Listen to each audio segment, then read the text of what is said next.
গতকালকে যেখানে জলসায় ছিলাম, গ্রামটার নাম বলবো না কেন, হক কথা বলার কারণে তারা বিয়াদবি করেছে আমার সাথে। বিয়াদবি মানে টাকা দেবো না, আমার কিচ্ছু যায় আসে না, টাকা না দিলে আমার অভাব যাবে, টাকা দেয়নি তারা, তো আমি কি খেতে পাবো না? হলদিয়ার পাশে গ্রাম, যাই হোক যে গ্রাম বটে, আল্লাহ মাফ করুন তাদেরকে, আল্লাহর কাছে হিসেব দিবা, আমার কোনো ব্যাপার নেই। আমার বন্ধুগণ, আমার ভাই, কারণ কি এই থানাটা কোন থানা? খেজুরি থানা। এই খেজুরি থানার মানুষ, এতগুলো লোক আপনারা বসেছেন, আমার পাশে যোগ্যপূর্ণ আলেম বসে আছে, আরো আমার পরে আমার আব্বাজি আসবে। ইমানদারির সঙ্গে বলুন তো, ইসলামী শরীয়তে সুদ খাওয়া জায়েজ না না জায়েজ? হারাম না হালাল? হারাম। এই যে হারাম, মৌলবীদের ফতোয়া না, এটা আল্লাহর হুকুম। আল্লাহর হুকুম কেন? কোরআনে আছে ওয়াহাল্লাল্লাহুল বাইয়া ওয়া হাররামার রিবা, সুদকে হারাম করেছি, ব্যবসাকে হালাল করেছি। অর্থাৎ যখন আপনারা এটা জানেন, তাহলে আশা করি খেজুরি থানায় একটাও সুদকর নাই মুসলমানদের। কথা বলে না? আছে না নাই? এখন সকাল বেলায় আমার গাল হবে চায়ের দোকান, ওকে আবার দাও দেয়, সালা বাজে মৌলবি। আচ্ছা, আমাকে গাল দিলে সুদ হালাল হয়ে যাবে তো নাকি? আল্লাহর কসম করে বলছি, মৌলবিকে গাল দিবে তাও, কোরআনকে ভুল বলবে বলো, সুদকে তুমি শরীয়তে হালাল করতে পারবে না। আর আমি চ্যালেঞ্জ ছুড়লাম, তোমার কোন বাপের বেটা মৌলবি যদি থাকে, আমি 2 ঘন্টা স্টেজে আছি, নিয়ে এসো, সুদকে যদি হালাল বলে দেয়, আল্লাহর কসম আমি আর জীবনে সমাজের বুকে কথা রাখবো না।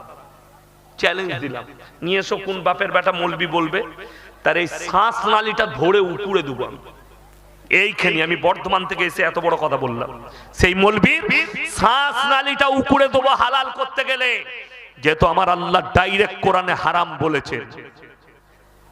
এর উপর আর কোন মৌলবীর ফতোয়া চলবে? কোন পীরের ফতোয়া চলবে?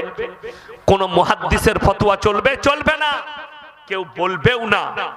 ইমানদারির সঙ্গে বলুন, মুসলমান সুদ খাচ্ছে, এর পাপগুলো বলে দিই। নাম্বার 1, যারা হারাম জানার পরে সুদ খেলো, এ যেন আল্লাহর সঙ্গে ডাইরেক্ট যুদ্ধ ঘোষণা করে দিল। আচ্ছা, যে লোকটা আল্লাহর সঙ্গে যুদ্ধ ঘোষণা করবে, এই লোক আর মুমিন থাকতে পারে? পারে না।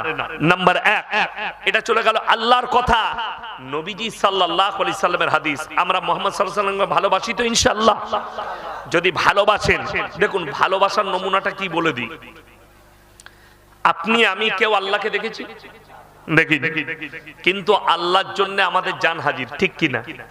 আচ্ছা, নবী মুহাম্মদ সাল্লাল্লাহু আলাইহি সাল্লামকে কেউ দেখেছি? আমরা দেখিনি। আমাদের ঈমান, আমাদের বিশ্বাস মুহাম্মদ সাল্লাল্লাহু আলাইহি সাল্লাম এবং তিনার আদর্শ, তিনার ভাষার উপরে, ঠিক কিনা? তিনি যেগুলো বলেছেন করতে, আমরা সেগুলো করব। নবী মুহাম্মদ সাল্লাল্লাহু আলাইহি সাল্লাম বললেন, কোন ব্যক্তি যদি হারাম জানার পরে সুদ খায়, সুদের কারবার করে, তার লেনদেন করে, তার দালালি করে, তার সমস্ত কিছু কারবারে যারা মিশে থাকবে, সর্বনিম্ন স্তরের পাপ নিজের জন্মদাতা মায়ের সঙ্গে জিনা করার সমান পাপ। জোরে বলুন নাউজুবিল্লাহ। এখন এত জলসা, এত মাদ্রাসা, আমার বাড়ির কাছে ইজতেমা হলো পুইনান, হুগলিতে। আমার বাড়ি থেকে 70 কিলোমিটার হবে, হাই রোডের উপরে ইজতেমা হয়েছিল। শুনেছেন না শুনেন? গেছেন। জলসা দুয়ার আগের রাতে 2 কোটির কাছাকাছি মানুষ ঢুকে গেছে, চারিদিকে ঢুকতে পারে না।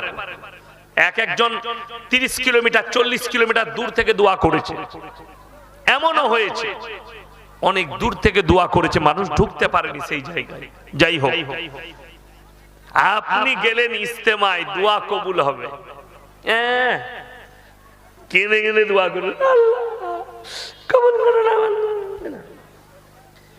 ইজতেমায় গিয়ে দোয়া করছে, আর ওর বউ হচ্ছে গ্রুপ লোনের হেড। কথা বুঝতে পেরেছেন না? পারেন? ফার্স্ট কাতার। আচ্ছা, আপনাদের এলাকায় মনে হয় গ্রুপ লোন, বন্ধন লোন নাই? বাড়ি বাড়ি বেঈমান কাফেররা কতটা কামিয়াবি লাভ করেছে বুঝতে পেরেছেন? আমরা জলসা করছি, এত মাদ্রাসা, এত আলেম উলামা, দাওয়াত ও তাবলীগ, তারপরও আমরা নাকাম। আর বেঈমান কাফেররা তাদের মিশনে কামিয়াবি লাভ করেছে, সে আপনার বাড়িতে সুদ ঢুকিয়ে দিয়েছে। এখন কোন যদি বাপের বেটা মৌলবি থাকে, মুফতি থাকে, স্টেজে নিয়ে আসুন, ভাই ক্যামেরা বলে দিবে গ্রুপ লোন, বন্ধন লোন জায়েজ আছে শরীয়তে, আমি ইয়াসিন এক্ষুনি তাকে 1 লক্ষ টাকা দিয়ে নেমে যাব। চ্যালেঞ্জ। ভাই আমি তাকবীর দেব, আপনারা এগিয়ে চলে আসুন তো, নারায়ে তাকবীর। এগিয়ে আসুন, এগিয়ে আসুন, এই যে সামনে উঠে আসুন না ভাই, উঠে আসুন না, উঠে আসুন, জায়গা পাচ্ছেন না, উঠে আসুন।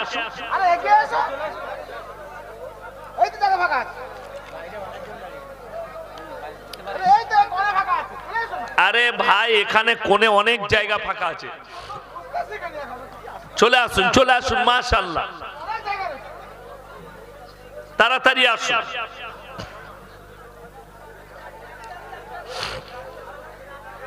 মাশাআল্লাহ ভাই, শীতের রাত্রি জমে বসে যান, জমে বসুন, মাশাআল্লাহ। সামনের জায়গাগুলো পূরণ করলেই তাহলেই হবে। যাই হোক আমার বন্ধুগণ, আমার ভাই, ইমানদারির সঙ্গে বলছি, বেঈমান কাফেররা কামিয়াবি লাভ করলো। এরপর অনেকে বলবেন যে এই যে বন্ধন লোন, গ্রুপ লোন, এর দ্বারা কি কি ক্ষতি আছে। নাম্বার 1, মায়েরা যদি গ্রুপ লোন করেন, বন্ধন লোন করেন, সুদের কারবার করছেন, অর্থাৎ আপনার ইবাদতটা বৃথা যাবে, ইবাদত করে কিচ্ছু লাভ হবে না। কথাটা বুঝতে পেরেছেন না? পারেননি? ইবাদত ব্যর্থ চলে গেল। পাপটা কি হবে? আপনি যদি বলেন আমার স্ত্রী করছে, সে পাপী না। হাদিসে আছে, নবীজি বললেন দায়ুস জান্নাতে প্রবেশ করবে না। দায়ুস কে?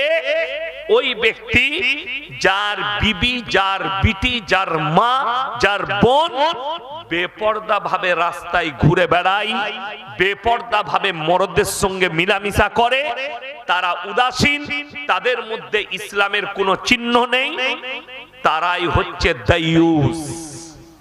একটা নারী একা জাহান্নামে যাবে না, সে তার বাপকে নিবে, তার ভাইকে নিবে, তার বেটাকে নিবে, তার স্বামীকে নিবে, দিয়ে জাহান্নামে ঢুকবে। সে তো আল্লাহকে সাক্ষী দেবে, এটা আমার স্বামী জীবনে আমাকে বলেনি এটা হারাম। আমার বন্ধুগণ আমাকে কালকে বলছিল সুর করে বক্তব্য দেন, আমি যদি ইচ্ছা 3 ঘন্টা সুর দিয়ে বক্তব্য দেব। আমাদের সব কিছু শেষ হয়ে গেল কোথায় জানেন? এই সুর দিতে গিয়ে। সুরে জলসা শেষ, বুঝলি কি হুজুর, বুঝি না কিছু, খালি হুজুরের গলাটা ভালো ছিল, দিয়ে সময় শেষ হয়ে গেল, ধ্বংস। ওই জন্য আমার ভাই, আমি যে বয়ানটা করছি আজকে, কথা রাখছি, সেনসিটিভ আলোচনা করছি, দিলের কান দিয়ে শুনেন। আপনার আমার ঈমান ধ্বংস করার জন্য